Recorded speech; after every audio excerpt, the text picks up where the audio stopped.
Police ने मुझे 24 घंटे की रिमांड पर लिया था। 16 नवंबर की रात करीब 12 बजे पुलिस वाले ने मुझे जगाया। उनके साथ वन विभाग वाले भी थे। एक नहर के रास्ते मुझे जंगल की तरफ ले जाया गया। रास्ते में उतारते और कहते कि सांप पकड़ो। मैंने कहा कि मुझे सांप पकड़ना नहीं आता। कुछ देर बाद वन विभाग के स्टाफ ने वहीं 2 सांप ढूंढ लिए। सांपों को बोरे में डाला और मुझसे कहा कि इसे पकड़ लो, वीडियो बनाना है। फिर मेरे फोटो खींचे और वीडियो बना लिया। अगले दिन मुझे कोर्ट में पेश किया।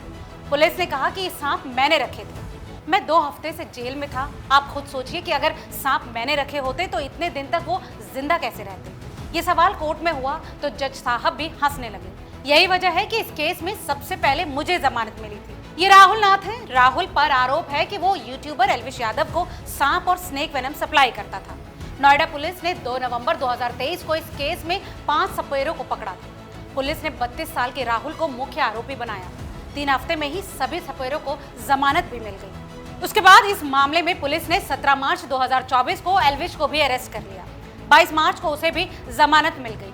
ये कार्रवाई बीजेपी नेता मेनका गांधी की संस्था पीपल्स फॉर एनिमल यानी कि पीएफए की ओर से दर्ज एफआईआर पर की गई थी। एफआईआर में लिखा था कि एल्विश जिंदा सांपों के साथ दिल्ली एनसीआर के फार्म हाउसेज में वीडियो शूट करता है। दैनिक भास्कर में छपी एक रिपोर्ट के मुताबिक आरोपी राहुल के अलावा सपेरों और एल्विश के बीच की कड़ी ईश्वर यादव को खोजा और उनसे पूरी कहानी समझी गई। अखबार ने एल्विश के वकील से बात कर उनका पक्ष भी सुना। पुलिस ने 1200 पन्नों की चार्जशीट में क्या लिखा है और एल्विश यादव की गिरफ्तारी से पहले पूछे 121 सवालों के एल्विश ने क्या जवाब दिए थे। आइए जानते हैं इस रिपोर्ट में। नमस्कार, मेरा नाम है लता सिंह और आप देख रहे हैं रिपोर्टर जी।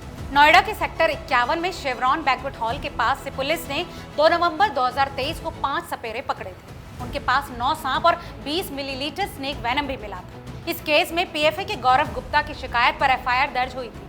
सपेरों से मिले जहर की जयपुर फोरेंसिक लैब में जांच कराई गई। इसमें कोबरा, करेर, रसैल और सॉस्कैल्ड वाइपर का जहर होने की पुष्टि की गई। इन सांपों और जहर का इस्तेमाल दिल्ली एनसीआर में होने वाली रेव पार्टियों में होता था। जांच में ये भी पता चला कि ऐसी पार्टियां ऑर्गेनाइज करने में एल्विश यादव भी शामिल है। पुलिस की माने तो एल्विश यादव सीधे सपेरों से बात नहीं करता था। वो अपने दोस्त विनय यादव से और विनय उनके दोस्त ईश्वर यादव से बात करता था। ईश्वर यादव आगे सपेरे राहुल नाथ से कांटेक्ट करता था। पुलिस के मुताबिक एल्विश यादव बातचीत के लिए एक वर्चुअल नंबर का यूज करता था। पुलिस ने केस में राहुल के बयान को आधार बनाया है। चार्जशीट के मुताबिक राहुल ने माना है कि वो एल्विश की पार्टियों में स्नेक वेनम सप्लाई करता था। चार्जशीट में पुलिस मुखबिर का भी जिक्र है, जिसमें दावा किया गया है कि राहुल सांपों का जहर निकलवाकर पार्टियों में सप्लाई करता था। पुलिस की केस डायरी में गुरुग्राम के फाजिलपुर गांव का जिक्र है। लिखा है, फाजिलपुर में ईश्वर यादव का द अनंता नाम से बैंक्वेट हॉल है। यहाँ सपेरों को बुलाकर सांपों के जहर की गोलियां बनाई जाती थी। दैनिक भास्कर में छपी रिपोर्ट के मुताबिक राहुल ने बताया, मैं शादियों या पार्टियों में बीन और ढोल बजाता हूँ। मेरे पास बुकिंग के लिए फोन आया था।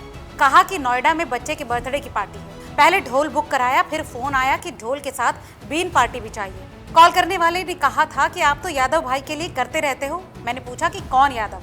वो बोला, वही एल्विश यादव भाई।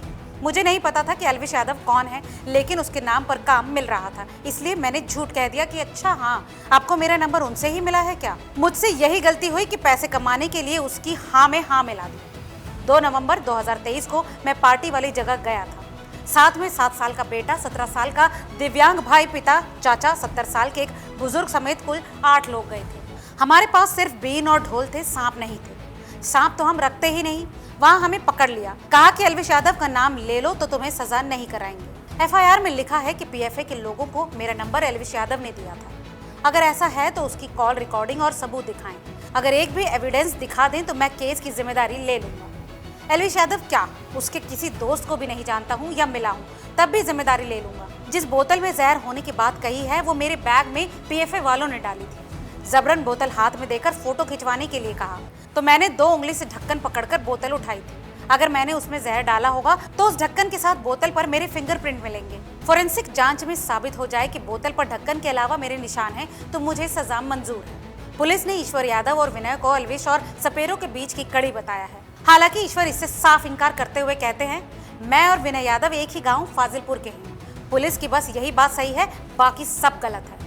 मेरा टेंट का काम है। विनय ने हमसे कई बार टेंट का सामान लिया है। वो इसके लिए फोन करता था। हम दोनों रिश्तेदार भी हैं, इसलिए किसी कार्यक्रम में मिल जाते हैं। पुलिस वाले इसी पर हमारी लोकेशन 1 बताने लगे। 9 मार्च 2024 को नोएडा के सेक्टर 20 थाने में पुलिस ने एल्विश यादव से भी पूछताछ की। इस दौरान एल्विश का जवाब था, मैं वीडियो बनाकर यूट्यूब पर डालता हूँ, यदि कहीं प्रोग्राम हो तो उसमें जाता हूँ और वीडियो बनाकर डालता हूँ। मेरे इनकम का सोर्स यूट्यूब है, इससे महीने में 35 से 40 लाख रुपए मिलते हैं। कुल मिलाकर महीने की इनकम 50 लाख से ऊपर है। मगर दूसरी ओर पुलिस का दावा है कि विनय और एल्विश अच्छे दोस्त हैं। पुलिस ने चार्जशीट में लिखा है कि एल्विश यादव सीधे सपेरे राहुल से संपर्क नहीं करता था, वो अपने दोस्त विनय यादव और ईश्वर यादव के जरिए कांटेक्ट करता था। यही वजह थी कि राहुल के मोबाइल की लोकेशन की जांच की गई। राहुल और ईश्वर व्हाट्सएप कॉल से बात किया करते, नॉर्मल कॉल के सबूत भी मिले हैं। अलग अलग तारीखों पर ईश्वर और राहुल की लोकेशन एक ही जगह मिली। ईश्वर के पास बैंक्वेट हॉल कम रेस्टोरेंट है, इसी रेस्टोरेंट में राहुल, विनय और ईश्वर मिलकर प्लान बनाते थे। कॉल डिटेल रिपोर्ट से पता चला है कि ईश्वर और विनय के बीच 15 बार बातचीत हुई। विनय और एल्विश यादव दोस्त हैं। एल्विश विनय के जरिए ईश्वर से कांटेक्ट करता था, फिर ईश्वर के जरिए राहुल से बात होती थी। पुलिस ने चार्जशीट में एल्विश यादव के वीडियो का भी जिक्र किया है। लिखा है कि एल्विश यादव ऐसे खतरनाक सांपों के साथ खेल रहा है जो घातक साबित हो सकते हैं। एल्विश यादव के केस में पुलिस ने एनडीपीएस एक्ट की धाराएं लगाई हैं। हालांकि एनडीपीएस एक्ट में स्नेक वेनम नहीं आता है। इस पर पुलिस ने मुंबई के सेंट जीएस मेडिकल कॉलेज के department of forensic medicine and technology के 6 एक्सपर्ट्स की राय ली। एक्सपर्ट्स ने एक रिपोर्ट के हवाले से दावा किया है कि कोबरा का जहर मॉर्फिन की तरह होता है। तो इस पूरे मामले पर आपकी क्या राय है, हमें कमेंट करके जरूर बताएं। और ऐसी तमाम और खबरों के लिए देखते रहिए रिपोर्टर जी।